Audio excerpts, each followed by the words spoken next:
Assalamualaikum warahmatullahi wabarakatuh. Hello everyone. I would like to introduce myself first. My name is Mukarramah. I'm English Education C 2018. Now, I'm in the 5th semester. This video, I make us meet term from English for specific purpose. That is lecture Mr. Adi Isma. Well, I'm going to explain about this material that first meeting the original of ESP.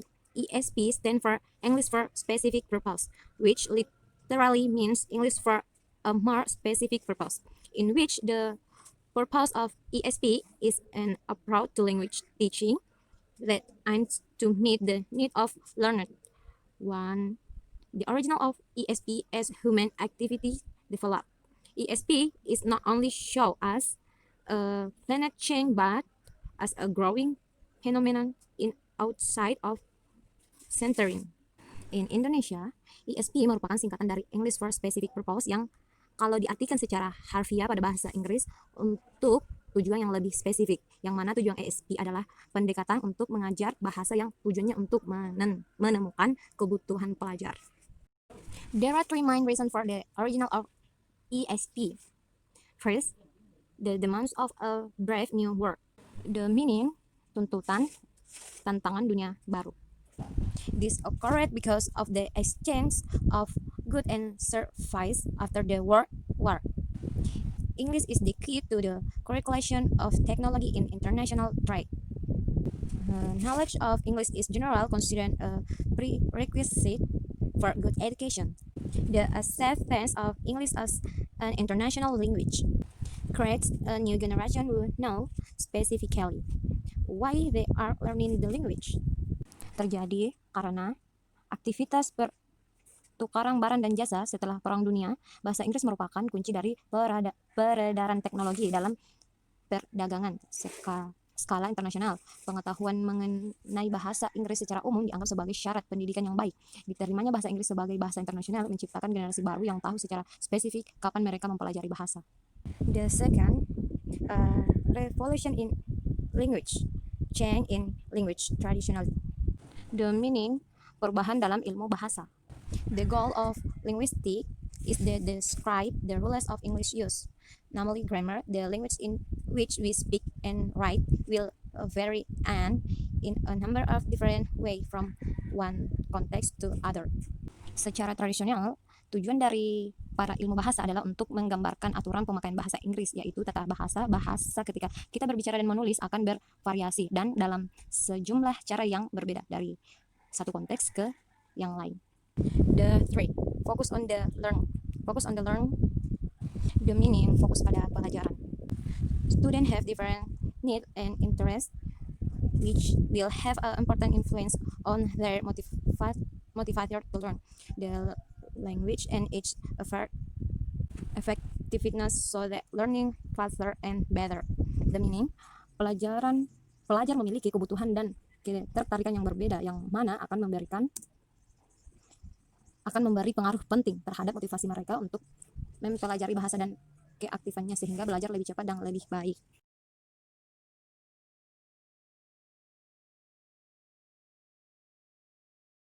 The second meeting, ESP is defined as a city format which was discovered by the adventure of ELV due to NCT because the city of Oil did not support its population growth, so that many Oils were surprised by the prospect because it's not a place for people who grew up in the landscape of literature and soft English. Darwin, the original of specific, is like most development in human activity. The meaning is, ESP adalah didefinisikan sebagai kota yang terbentuk yang ditemukan oleh para peluang EIV akibat kegelisahannya karena kota OIV tidak mendukung pertumbuhan populasinya sehingga banyak EIV yang terkejut dengan prospek tersebut. Karena itu bukan tempat bagi masyarakat yang dibesarkan dengan landscape sastra dan bahasa Inggris yang lembut. Dalam bukunya Charles Darwin, The Original of Speech, seperti kebanyakan perkembangan dalam aktivitas manusia. The three meeting development of ESP. ESP is to identify grammatical and lexical features. This ESP began to develop in the 1960 years, and ESP has undergone their main phase of development. But now it has entered the font house, and even the five phase has standard to apart. Here is the position of is in the ESP story. First, special language concept or register analysis. Second, out of sentence. The three, target situation analysis for teaching English for specific purpose or ESP. ESP is generally used in forage language teaching for certain use in certain fields of science and profession, which aims at the role of the English language as a means of communication, but spoken and written. Nah, ESP bukanlah gerakan yang terencana dan koheren, melainkan sebuah fenomena yang tumbuh dari sejumlah tren yang menyatu. Jika sebelumnya bahasa Inggris telah menentukan takdirnya sendiri, sekarang bahasa Inggris menjadi tunduk pada keinginan, kebutuhan, dan tentunya orang lain, guru bahasa, sehingga bahasa Inggris telah menjadi tanggung jawab untuk pengawasan dunia yang lebih luas dan jalan-jalan tradisional santai dan bebas. Tujuan melalui lanskap bahasa Inggris tampaknya tidak lagi sesuai dalam kenyataan yang lebih keras di pasar. ESP is not a planned and coherent movement, but a phenomenon that grows out of a number of unified trends. If previously English had determined it is our destiny, now English has become subject to the wants, needs, and demands of people other than language teacher. So the English has become the responsibility for the broader world view and the traditional relation and destination. Free world throughout the English landscape knowledge seem right in the harsh realities of the market. The mini ESP bukanlah gerakan yang terencana dan koheren, melainkan sebuah fenomena yang tumbuh dari sejumlah tren yang menyatu. Jika sebelumnya bahasa Inggris telah menemukan takdirnya sendiri, sekarang bahasa Inggris menjadi tunduk pundak keinginan, kebutuhan, dan tuntutan orang lain, orang selain guru bahasa, sehingga bahasa Inggris telah menjadi tanggung jawab untuk pengawasan dunia yang lebih luas dan jalan-jalan tradisional, santai, dan bebas. Tujuan melalui landscape bahasa Inggris tampaknya tidak ada lagi suasana dalam kenyataan yang lebih keras di pasar. The thread meeting development of ESP. ESP is now identify grammatical and lexical features. This ESP began to develop in the 1960s second year, and ESP had undergone their main pieces of development, but now it has entered the form phase, and even the fifth phase has started to appear. Here is the position of EST in the ESP story. First, specific language concept or register analysis. Second, out of sentence. The three, target situation analysis for teaching English for specific purpose or ESP. ESP is generally used in forage language teaching for certain use in certain fields of science and profession, which I'm at the role of the English language as a means of communication, both spoken and written. Nah, di meeting ketiga ini membahas tentang development of ESP. ESP adalah untuk mengidentifikasi fitur gramatikal dan leksikal. ESP ini mulai berkembang pada tahun 1960-an, and ESP telah mengalami 3 fase utama perkembangan, namun saat ini memasuki fase keempat, bahkan fase kelima sudah mulai muncul. Berikut adalah posisi ESP dalam cerita ESP. 1. Konsep bahasa khusus or analisis register. 2. Di luar kalimat. 3. Analisis situasi sarana. 4. Pengajaran bahasa Inggris untuk tujuan khusus ESP.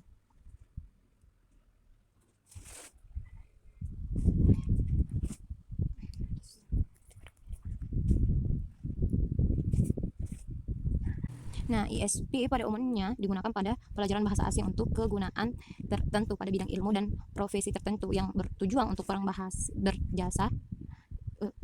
berjasa Inggris sebagai alat komunikasi baik lisan maupun tulisan. The fourth meeting choose the same. Is ESP lesson use explicit or empirical evidence about the nature of language? The description of English and other languages are based on the grammatical of classical Greek and Latin grammar. Cases description are based on analysis of the role each word plays in a sentence. In fact, all communication have a structural and discursive level. They are not explicit about each other, but complementary and each must might have explained in ESP. The meaning, setiap pelajar ESP menggunakan ide eksplisit atau implisit tentang sifat bahasa, deskripsi bahasa Inggris dan bahasa lainnya didasarkan pada tata bahasa dari kata bahasa klasik Yunani dan Latin. Deskripsi ini didasarkan pada analisis peran yang dimainkan oleh setiap kata dan kalimat. Bahkan semua komunikasi memiliki tingkat struktural dan diskursal. Mereka tidak eksplisit satu sama lain, tetap saling melengkapi dan masing-masing mungkin memiliki tempatnya dalam ESP. Describing language for analysis purpose always has implication only for language learning. Describing this language is not the same as describing what enables someone to use a language. Nah, mendeskripsikan bahasa untuk tujuan analisis selalu membawa implikasi hanya untuk pembelajaran bahasa. Mendeskripsikan bahasa ini tidak sama dengan mendeskripsikan apa yang memungkinkan seseorang menggunakan suatu bahasa. ESP is a language teaching apart the aim the main the need of certain learned participants, which is mostly done by teacher. ESP is concerned with design appropriate courses for different group of students. Nah, ESP adalah pendekatan pengajar bahasa yang bertujuan untuk memenuhi kebutuhan peserta didik tertentu. Praktek yang sebagian besar dilakukan oleh guru ESP berkaitan dengan merencanakan khusus yang sesuai untuk berbagai kelompok siswa. We continue 5 meeting theory of learning. In understanding language, a better way to learn is not based on the natural of language, but rather on understanding the structure and process in the mind and technical method, and even the content of language learning can only be improved by action in the classroom.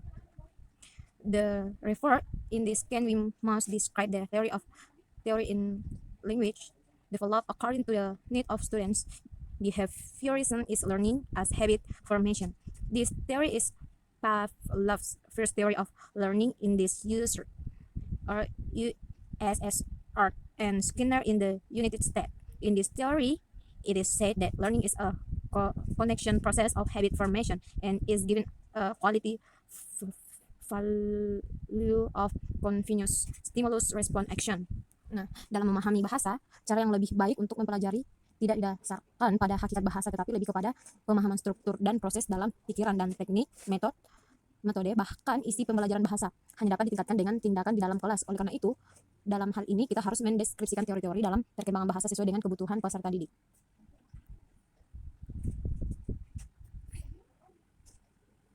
Behaviorisme yaitu belajar sebagai pembentukan kebiasaan. Teori ini adalah teori pembelajaran pertama dari Pavlov di Uni Soviet dan Skinner di Amerika Serikat. Dalam teori ini dikatakan bahwa belajar adalah proses koneksi dari pembentukan kebiasaan dan diberi nilai kualitas dari tindakan respons stimulus yang berkelanjutan. The concept of behaviorist stimulus response association, the second language learn reflects and imitates the method focus process process A, don't translate B. The new language has to be totally concurrent with listening, speaking, reading, and writing. C, frequent repetition is essential for effective learning. D, all error must be corrected immediately. The basic training technique of behaviorist methodology is better training, where the language used is the form of language laboratory exercise. In language learning, thinking as an activity that is regulated is also a step in learning, where learning not only consists of forming habit, but also obtaining knowledge in the process, where one's experience is used by the mind to formulate hypotheses. The test hypothesis will be tested and modified by the next experience. Thoughts are used not only as a response to a stimulus, but use individual stimulus to find the understanding better of system in language learning. Nah, konsep respons stimulus behavioris sebagai asumsi bahwa belajar bahasa kedua mencerminkan dan meniru proses bahasa ibu, atau prosesnya adalah A, jaringan menerjemahkan, B, bahasa baru harus selalu berurusan dengan mendengar, berbicara, membaca, dan menulis, C, pengulangan yang sering sangat penting untuk pembelajaran efektif, dan terakhir itu semua kesalahan harus segera diperbaiki. Teknik latihan dasar metodologi behavior adalah latihan pada pola di mana bahasa yang digunakan berupa latihan laboratorium bahasa. Dalam pembelajaran bahasa, berpikir sebagai kegiatan yang diatur aturannya juga merupakan langkah dalam pembelajaran yang mana pembelajaran tidak hanya terdiri dari membentuk kebiasaan, tetapi juga memperoleh aturan-aturan di mana pengalaman seseorang digunakan oleh pikiran untuk merumuskan hipotesis. Kemudian hipotesis tersebut akan diuji dan dimodifikasi oleh pengalaman selanjutnya. Pikiran yang digunakan tidak hanya sebagai respon terhadap suatu stimulus, namun digunakan rangsangan individu untuk menemukan pola atau sistem yang mendasari dalam pembelajaran bahasa. 6. Meeting needs analysis. The difference between ESP and general English, it is often said that the needs of general English learners. For example, school children cannot be determined. This is an assumption that owes more to the institutional monster and wake of traditional than any reality. But this is a strong force. In fact, this is an argument the workers because it is always possible to determine the need, even if it is only necessary to pass the final school examination. So what separates general English from ESP is that there is a greater need and awareness of need. So even though it's many apart on the surface, the ESP courses are characterized by their content. For example, cancer, medicine, commerce, tourism, and etc. In really, this is only a secondary consequence of the primary material being able to immediately determine it while learning requires. English, it is not the need, the distinguishness and speed from a general course, but awareness of a need. What do we mean by needs, or what needs analysis should tell us? Perhaps the most thorough and widely recognized work on analysis is the design of the communicative syllabus, John Munby, 1978.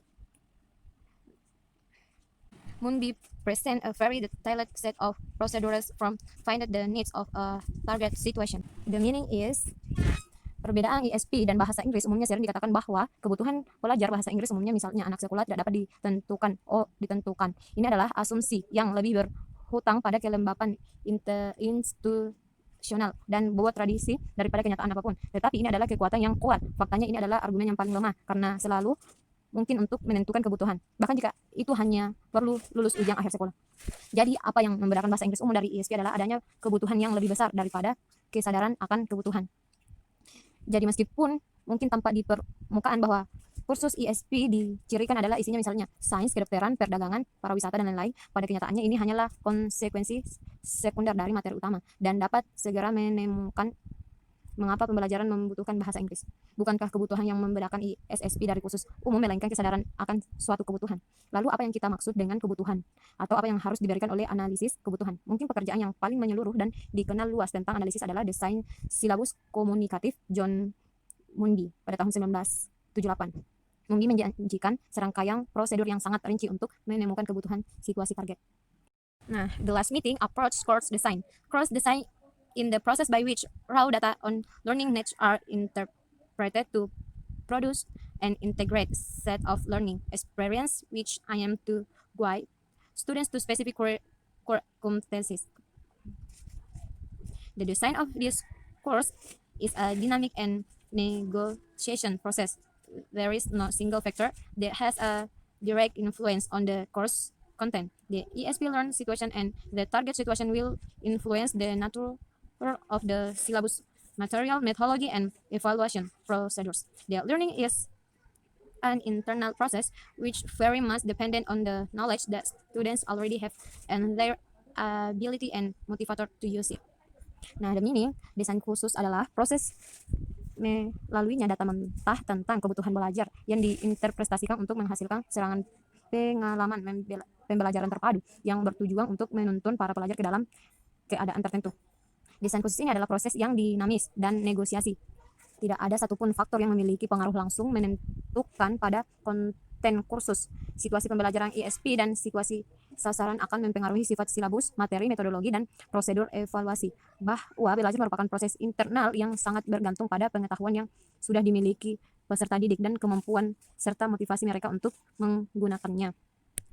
Nah, until in the conclusion, learning is a relatively permanent change in behavior or potential behavior as a result of strength-harnessed experience or partisan. Learning is due to the interaction between stimulus and response. In conclusion, the report, it is important not to base any approach to narrowly on a single theory, as with linguist direct description, talking, and analytical approach, taking what is useful from each theory and also trusting the evidence of our own experience as learning. It is likely that there are cognitive, affective, and behaviorist expressed in learning, and each of the can be a result for ESP partner ESP in a part to language teaching, whose purpose is the meeting the need of learners. Simply but grammatical distinction is necessary when there are learned arrays of unexplained language use. And there are three lessons to be learned from the survey, which should be keep in mind. They are relevant to ESP course design. For your development are not separate entities. The scribing language for the purpose of language analysis doesn't always have any implementation for language learning. To describe a language, we must make a distinction between what a person doesn't performance and what analysis them to do it kompetensi. In Indonesia, kesimpulannya, belajar adalah perubahan yang relatif permanen dalam perilaku atau perilaku potensial sebagai hasil dari pengalaman atau praktik yang diperkuat. Pembelajaran terjadi karena interaksi antara stimulus dan respon. Oleh karena itu, sebagai kesimpulan, penting untuk tidak mendasarkan pendekatan apapun terlalu sempit pada satu teori. Adapun deskripsi bahasa mengambil pendekatan eklektik, mengambil apa yang berguna dari setiap teori dan juga mempercayai bukti pengalaman kita sendiri sebagai peserta didik. Tidak tertutup kemungkinan adanya aspek kognitif, efektif, dan behavioristik dalam pembelajaran dan masing-masing dapat menjadi narasumber bagi para praktis ESP. ESP adalah pendekatan pengajar bahasa yang tujuannya adalah untuk memenuhi kebutuhan pelajar. Sederhananya, penggambaran gramatikal diperlukan ketika ada banyak area penggunaan bahasa yang tidak dapat dijelaskan, dan ada 3 pelajaran yang bisa diambil dari survei yang harus diinginkan. Bahkan hal ini relevan dengan desain ke kursus ESP. Nah, yang pertama itu berbagai perkembangan bukanlah entitasi yang terpisah. Nah, yang kedua, mendeskripsikan bahasa untuk tujuan analisis linguistik tidak selalu memiliki implikasi untuk pembelajaran bahasa. Dan yang terakhir itu, untuk mendeskripsikan sebuah bahasa, kita harus membuat perbedaan antara apa yang dilakukan seseorang, kinerja, dan apa yang memungkinkan mereka melakukannya atau kompetensinya. I think it's clear and enough. Demikianlah presentasi mid semester English for specific purpose dari saya. Lebih dan kurangnya mohon dimaafkan. Wabillahi taufiq wal hidayah. Wassalamualaikum warahmatullahi wabarakatuh. Terima kasih.